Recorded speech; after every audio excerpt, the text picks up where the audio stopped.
Hello everyone, welcome to Durrett's Sake. Let's get started. So there's a lot of news that's been going on recently, so I'll start off with the first one that I haven't talked about since Monday. So let's start off with Rusell Wilson. It was very interesting that he came out publicly and voiced his frustrations of the Seahawks because he usually, he just puts his head down and says "Go Hawks," but now he finally speaks out about what's going on in his mind and stuff. And when he asked if he was available for a trade, he didn't dismiss it. He just said, "Oh, it's the Seahawks question." But instead of saying, "Oh no, I'm definitely not getting traded," he's saying, "Oh, it's the Seahawks question. You never know." So now people wonder if he might get traded or not. My answer is nothing is ever automatic. Like over the next 10 years, maybe Patrick Mahomes is the only quarterback that doesn't get traded. That we can say for sure will automatically not get traded. Other than that, I think anything else is free game. But in reality, though, I think Russell Wilson's not going to get traded yet. Like Rodgers, after basically opening the door for a trade, saying that his future's a beautiful mystery and all that. I feel like this is kind of like that situation where, yeah, he opened the door for some reason that it didn't need to be open, but in the end, he's going to stay there. Now, here's why I said he won't get traded yet. Let's say in 2 years, Seattle does nothing to address Russell Wilson's concerns and doesn't allow him at the seat of the table and stuff. Then, in like 2 seasons, he can maybe pull Deshaun to be like, okay, get me out of here type of thing. So that's why I say he won't get traded yet, as long as Seattle just helps him out. It doesn't be like a Green Bay, be all conservative. Just go all in, help Russell Wilson out with the offensive line. Just let him be included in a lot of decisions. If you allow that, then this should be all hoopla, and Russell Wilson and Seahawks should be just fine. I'm not even going to think of trade destinations for him yet, unless we progresses that much more. So now let's move on to someone who potentially could get traded, in Sam Darnold, if the Jets decide to move on for him, which hasn't been confirmed yet. Multiple sources have said that 3 teams have reached out, and they are the Colts, the Panthers, and Washington, although I believe 49ers have reached out as well because of the Saleh-Shanahan connection there. Also, Texans can be in play if they trade Deshaun, but I'm not going to rely on that, so I'm going to keep them out for now. So you got the 4 teams there. That wouldn't be shocked if he goes to one of those teams, assuming he leaves. But let's put our thinking cap on and see which team actually makes sense and which does not. So let's start with the Colts. The Colts makes sense from Sam's perspective. He gets behind a great offensive line, has weapons, good coach, organization, not in a big market, not in the big spotlight anymore, which would be good for him, a little bit easier division. However, if I'm the Colts, well, this move could potentially keep you in the playoff contender status. This is not going to elevate you to Super Bowl contender status, which is what you're trying to do at this point with a good roster. Even if Darnold reaches his potential, he's still no Mahomes or Allen, who's in his own draft class. No, I don't think that the Colts should go after Wentz either, which there are other options they're considering now. If they can't get Watson, and let's assume they can't since they're in their own division, then either pay James Winston to hope that Sean Payton fixed him, or just trade up high in the draft and hope Zach Wilson, Justin Fields, or whatever works out. But again, Darnold's not the answer there. Now let's look at the 49ers. I know Saleh came from San Francisco, so this trade, again, wouldn't surprise me if it happens. And for Darnold, this is great. You're behind. You're going to learn from one of the best offensive minds, is Shanahan, living in Cali, where he played his college ball at USC, having a stacked roster. The line's good, not great, but good enough. So I think this would be it. But however, I think this would be a very bad idea for the 49ers case. While Jimmy G is clearly not the best anymore, he is clearly not the best in his own division, you would be risking your franchise on Sam Darnold being better than Jimmy G.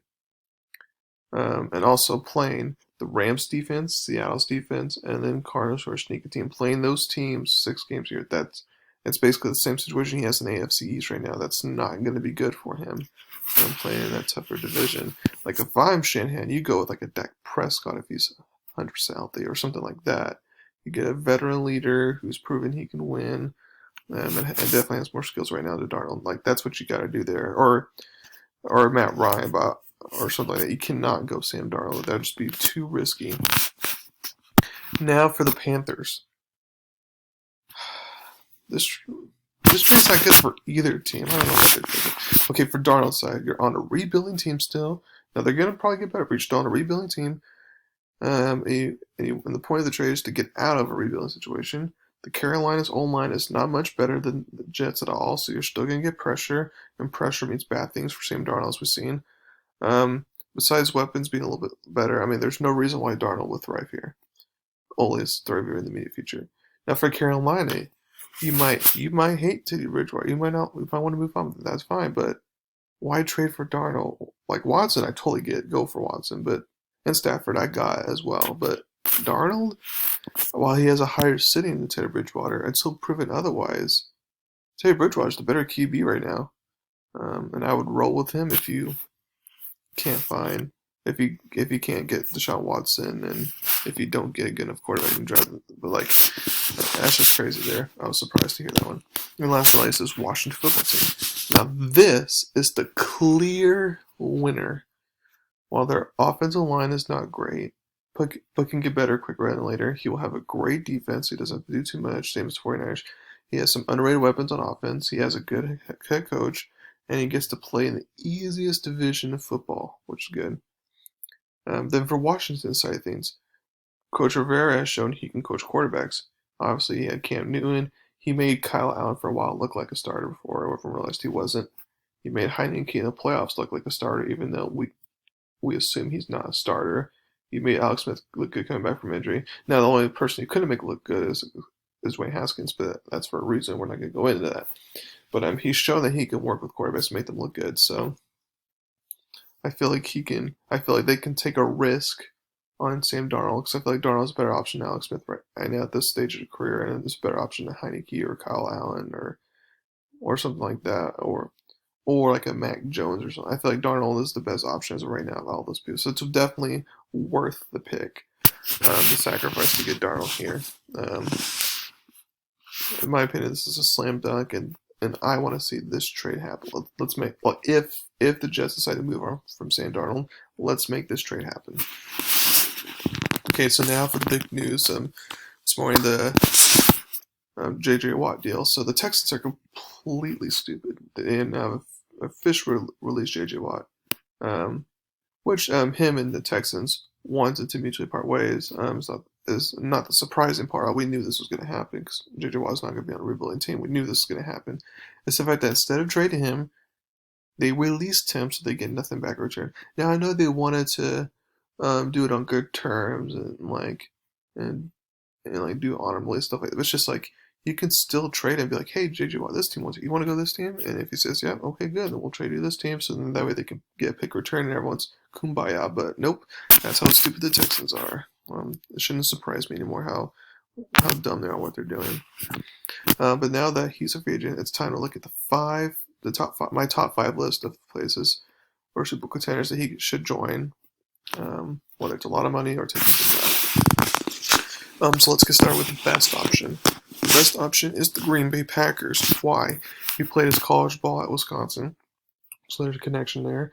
Green Bay, while despite not having a bad defense, the defense doesn't have like a true edge rusher. No, they have the Za'Darius Preston Smith. They have the Smith brothers, but they're technically defense slash like outside linebackers, like kind of hybrids, kind of like a Kyle Van Noy. That's what they kind of are. They're not like a very true definition of a defensive end, which you can get in J.J. Watt here. And the Packers are still in Super Bowl contention, especially if they re-sign Aaron Jones, Jamal Williams, and try to keep mostly everyone there. So if they can do that, then I feel like Green Bay, maybe this could be the piece they need to kind of elevate themselves over Tampa Bay.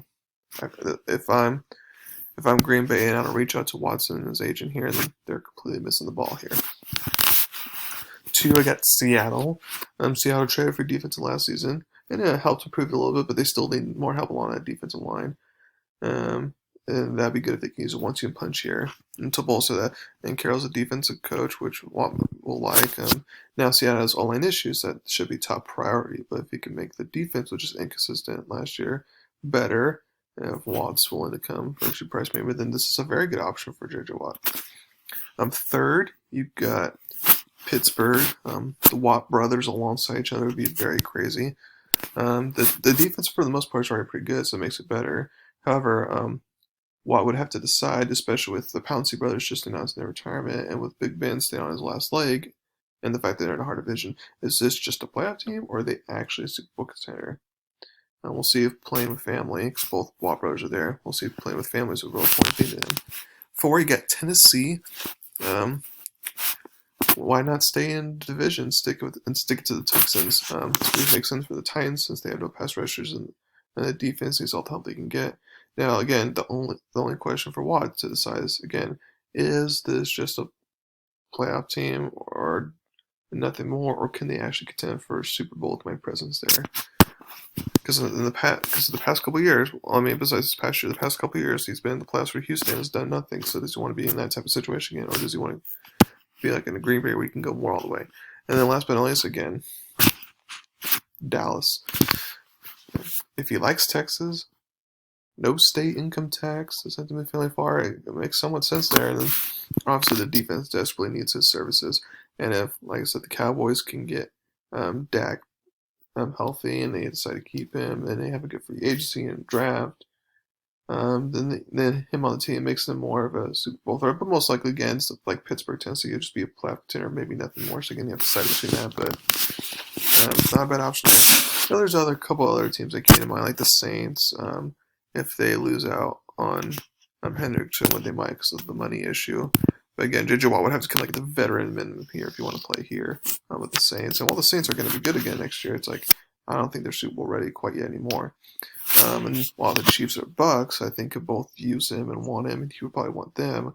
I just feel like there's not enough money there, and just too many star players there. So I feel like his services won't matter as much. So that's why I feel like I just don't see those options happening. So again, you got Green Bay number 1, Seattle number 2, Pittsburgh number 3, Tennessee number 4, and Dallas number 5. So that's it for today. Thank you for watching my podcast. Please subscribe to my channel to learn more about me. Thank you very much. You have a wonderful day.